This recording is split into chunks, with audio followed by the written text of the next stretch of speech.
শ্রী গুরুজয়, রাধে রাধে। আজ থেকে গুরুদেবের একটি সুন্দর বিষয় আপনাদের সামনে তুলে ধরব।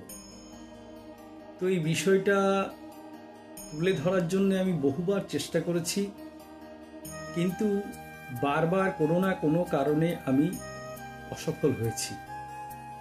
আর এই চেষ্টা কিন্তু একদিনের নয়, প্রায় ৩-৪ বছর ধরে চেষ্টা করছি। কিন্তু যখনই এই ভিডিওগুলো করতে যাই তখনই আমি কোনো না কোনো অজানা কারণে করতে পারি না। তো আজ করতে পারছি নিশ্চয়ই গুরু ভগবানের আশীর্বাদ এবং তার কৃপার ফলে। আমি আপনাদের শোনাতে যাচ্ছি শ্রী শ্রীমৎ দুর্গাপ্রসন্ন পরমহংসদেব এই পৃথিবীতে কেন আবির্ভূত হয়েছিলেন, তার কারণ, এবং তিনি কেন রাজাপুরেই আবির্ভূত হলেন, এবং তিনি এই পৃথিবীতে এসে তার স্থূল শরীর থাকাকালীন কি কি কর্ম তিনি সংঘটিত করেছেন, এবং তিনি কি শুধুমাত্র মনুষ্যকুলকে উদ্ধার করার জন্য এসেছিলেন নাকি সমগ্র জীবকুলকে উদ্ধারের জন্য এসেছিলেন। তো সব বিষয়গুলো আস্তে আস্তে এবং ছোট ছোট করে আপনাদের সামনে আমি তুলে ধরব। এই ভিডিওটা হয়তো একটু বড় হতে পারে। তো আমি দেখলাম যে এতদিন চেষ্টা করেছি কিন্তু কোনোভাবেই করতে পারছিলাম না। তো হঠাৎ করে হয়তো গুরু ভগবানের আমার প্রতি কৃপা এবং দয়া হয়েছে, তাই আমি আপনাদের সামনে ২-৪ কথা বলতে পারবো আমার মনে হচ্ছে। তো যতদিন গুরুদেবের কৃপা এবং আশীর্বাদ বর্ষিত হবে ততদিনই বলা সম্ভব হবে। তো সমস্ত ভিডিওগুলো ছোট ছোট করে তৈরি করব এবং আমি ঠাকুরের সমস্ত বিষয়গুলো ছোট ছোট করে আলাদা আলাদা করে আপনাদের সামনে তুলে ধরব। যেমন তার আবির্ভাব, তার বাল্য জীবন, তার সাধন জীবন, তার স্থূল শরীরে থাকাকালীন বিভিন্ন লীলা কাহিনী, এগুলো আমি সমস্ত কিছু ছোট ছোট করে আপনাদের সামনে তুলে ধরব।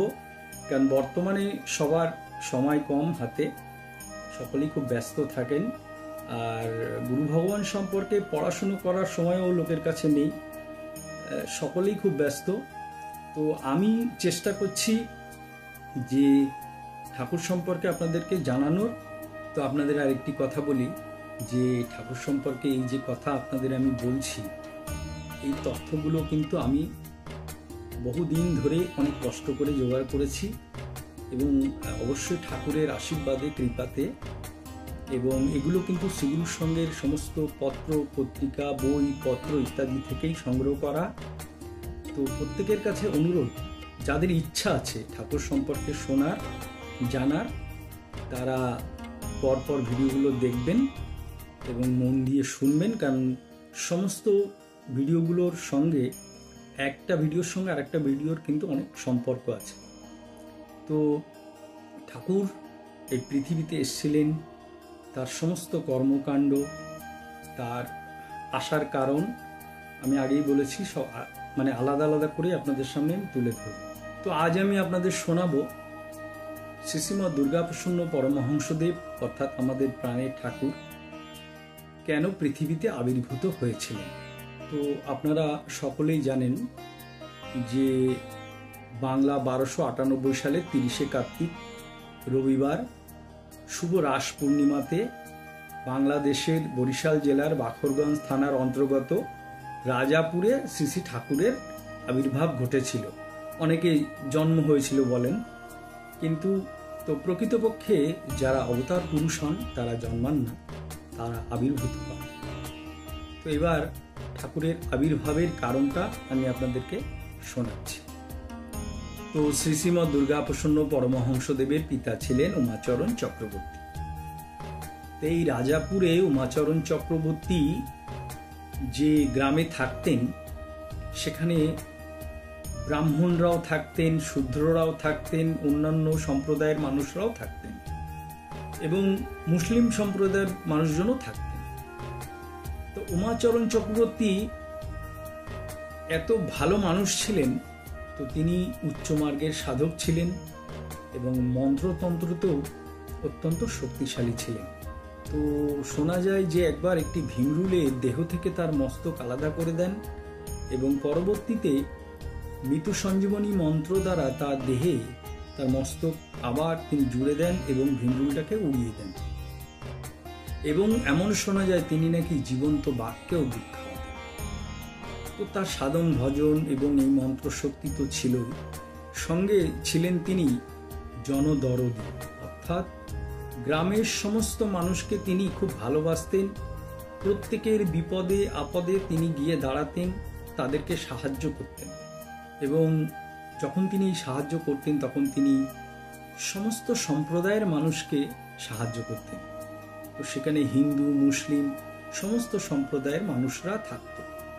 তো এই কারণে এই উমাচরণ চক্রবর্তী ওই এলাকাতে খুব প্রসিদ্ধ ছিলেন এবং তাকে অনেকে বুড়ো গোসাই বলেও ডাকতেন।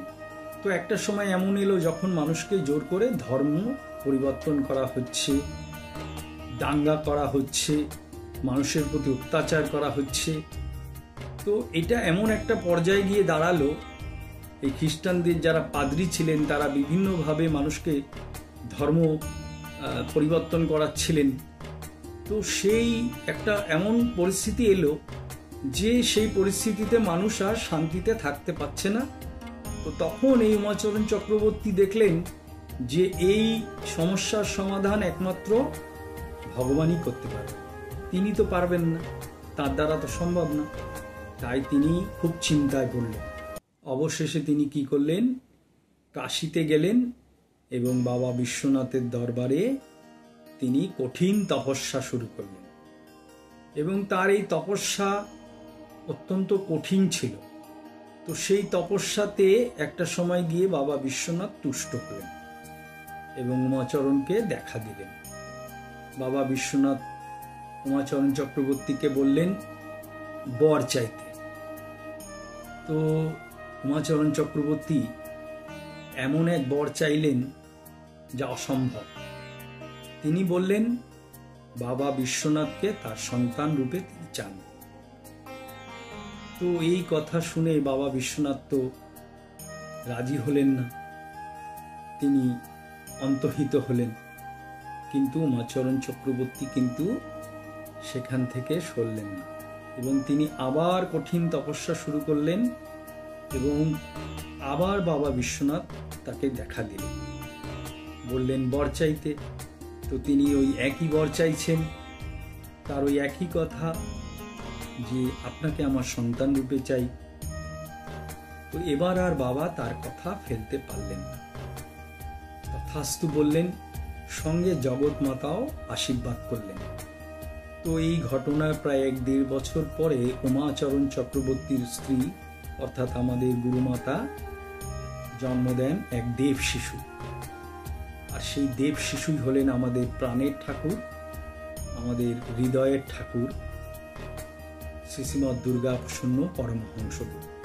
তো শ্রীশ্রীমৎ দুর্গাপ্রসন্ন পরমহংসদেব এই পৃথিবীতে এসেছিলেন শুধুমাত্র কিন্তু মনুষ্যকুলকে উদ্ধার করার জন্য নয়, তিনি সমগ্র প্রাণীকুলকে উদ্ধার করেছেন। এবং পরবর্তীতে এই বিষয়গুলো আপনারা আস্তে আস্তে জানতে পারবেন। এবং ঠাকুর পশু পাখি কীট পতঙ্গ এবং মানুষ প্রত্যেককেই উদ্ধার করেছেন বিভিন্ন লীলার মাধ্যমে। তো শ্রীশ্রীমৎ দুর্গাপ্রসন্ন পরমহংসদেব এই পৃথিবীতে আবির্ভূত হওয়ার পর শ্রীগুরু সংঘরূপী যে অক্ষয় বট তিনি রোপণ করেছেন এবং এই অক্ষয় বটের ছায়া কিন্তু প্রত্যেকেই পেয়েছে, পাচ্ছে এবং পাবে। এই বটের ছায়াতে কিন্তু কোনো সম্প্রদায়, কোনো গরিব বড়লোক বা জাতিভেদ এসব নেই। এখানে যে কেউ এই ছায়ার নিচে দাঁড়াতে পারে। তো শ্রীশ্রীমৎ দুর্গাপ্রসন্ন পরমহংসদেব পৃথিবীতে কেন তিনি আবির্ভূত হয়েছিলেন খুব সংক্ষিপ্তভাবে আপনাদের সামনে আমি তুলে ধরলাম। ভবিষ্যতে আরও বিস্তারিতভাবে আরও অন্যান্য ভিডিও আমি আপনাদের সামনে নিয়ে আসব। তবে ঠাকুরের যে অমৃতময় জীবনী এবং তার সমস্ত লীলা কাহিনী এটি আমি পরপর আপনাদের সামনে শোনাতে থাকব এবং ছোট ছোট করেই শোনাবো।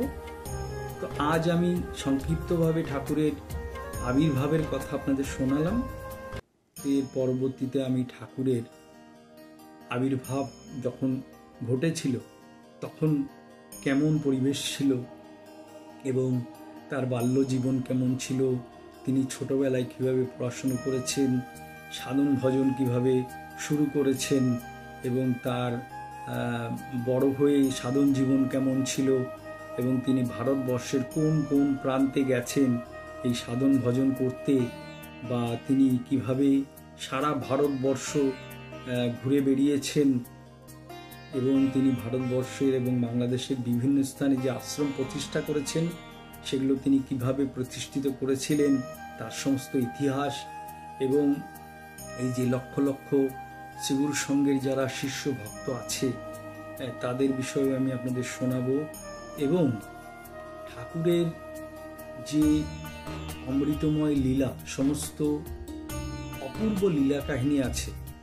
তিনি যখন স্থূল শরীরে ছিলেন তখন সে সমস্ত লীলা সংঘটিত করেছিলেন এবং এখন তিনি সূক্ষ্ম শরীরে আছেন, কিন্তু সর্বদাই তিনি লীলা সংঘটিত করে যাচ্ছেন। তো যাই হোক, এই সমস্ত ভিডিওগুলো পরপর আপনারা দেখতে থাকুন। যদি আপনাদের ভালো লাগে সকলের মধ্যে শেয়ার করবেন। তো আপনাদের একটি কথা বলে রাখি, এই ভিডিওগুলো আপনারা দেখতে পাবেন আমার ফেসবুক ওয়ালে, আর দুটি ইউটিউব চ্যানেল আছে, অমৃত কথা ও কাহিনী এবং প্রদীপ নামে। তো এই ইউটিউব চ্যানেল দুটোর লিংক আমি আপনাদেরকে দিয়ে দেবো ফেসবুকে, এবং অনেকে হয়তো আছেন ওই ইউটিউব চ্যানেলে সাবস্ক্রাইব করে আছেন। আর যদি ভালো লাগে সকলের মধ্যে শেয়ার করবেন। কোনো কিছু যদি প্রশ্ন থাকে অবশ্যই আমাকে জানাবেন, এবং আমি যদি কোনো রকম ভুল তথ্য আপনাদের সামনে পরিবেশন করি সে বিষয়েও আমাকে সতর্ক করবেন। আশা করি সকলের এই ভিডিওগুলো ভালো লাগবে। যারা ঠাকুরের জীবনী জানতে চান, শুনতে চান, তাদের নিশ্চয়ই ভালো লাগবে। এবং শ্রীশ্রীমৎ দুর্গাপ্রসন্ন পরমহংসদেব যে স্বয়ং জীবন্ত ভগবান, তো আপনারা এই সমস্ত বিষয়গুলো যখন পরপর শুনতে থাকবেন তখনই বুঝতে পারবেন যে গুরুদেব কত কৃপাময়, এখনো তিনি কতটা কৃপা করেন সকলের উপর। তো যাই হোক, গুরুদেবের অশেষ কৃপা এবং আশীর্বাদ যে ঠাকুর আমাকে এত বছর পর আমাকে আশীর্বাদ করলেন, কৃপা করলেন, তার জীবনী আপনাদের সামনে তুলে ধরার জন্য। সত্যি বিশ্বাস করুন, ঠাকুরের যে কি লীলা বা কি খেলা আপনারা কেউ বুঝতে পারবেন না, কি লীলাময় উনি। আমি এর আগে বহুবার চেষ্টা করেছি যে ঠাকুর সম্পর্কে বলবো, ঠাকুরের জীবনী বলবো, কিন্তু যতবার আমি চেষ্টা করেছি ততবার কিছু না কিছু প্রবলেম, হয়তো গলাতে প্রবলেম হচ্ছে, নাহলে মেশিনপত্র খারাপ হয়ে যাচ্ছে, নাহলে এই হচ্ছে সেই হচ্ছে, মানে অজানা কারণ, কোনো কারণই নেই, হঠাৎ হঠাৎ করে প্রবলেম তৈরি হচ্ছে। কিন্তু ঠাকুরের সত্যি মানে এটা একদম বাস্তব কথা যে গুরুদেবের ইচ্ছার বিরুদ্ধে কিন্তু আপনি কিছু করতে পারবেন না। গুরুদেব যদি চান তাহলেই সম্ভব, আর যদি না চান তাহলে সম্ভব না। তো সত্যি কৃপাময়, এতদিন পরে কৃপা করলেন, আশীর্বাদ করলেন, এবং আমি চাইবো যে আমার প্রত্যেক গুরু ভাই বোন শ্রী শ্রী ঠাকুর সম্পর্কে জানুন। কারণ শুধুমাত্র দীক্ষা নিয়েছি, নাম গান করছি বললে হবে না।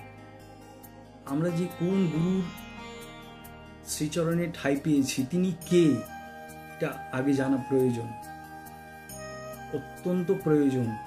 শ্রীশ্রীমৎ দুর্গাপ্রসন্ন পরমহংসদেব কিন্তু কোনো যোগী পুরুষ নন, বা সাধন ভজন করে তিনি বা তপস্যা করে তিনি সফল হয়েছেন তা নয়, তিনি অবতার পুরুষ। এবং সবচাইতে বড় জিনিস হচ্ছে ঠাকুর হলেন সবচাইতে বড় বৈষ্ণব, এটা জানেন আপনারা?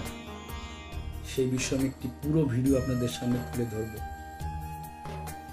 কারণ ছোট্ট করে বলি যে বিশ্ব ব্রহ্মাণ্ডে স্বয়ং শিবের চাইতে পরম বৈষ্ণব আর কেউ নেই।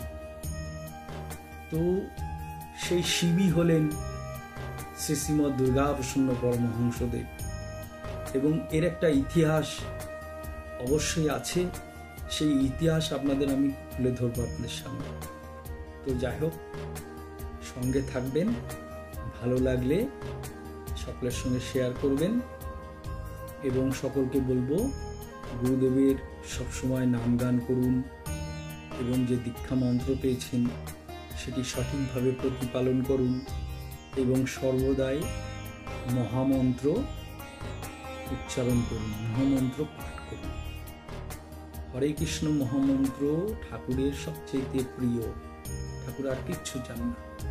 তো সকলে ভালো থাকবেন, সুস্থ থাকবেন, এবং সকলের সঙ্গে সুন্দর ব্যবহার রাখবেন, এবং পরবর্তীতে ঠাকুরের সমস্ত বিষয়গুলো আমি ছোট ছোট করে আপনাদের সামনে তুলে ধরব। শ্রী গুরু জয়, শ্রী গুরু জয়, শ্রী গুরু জয়।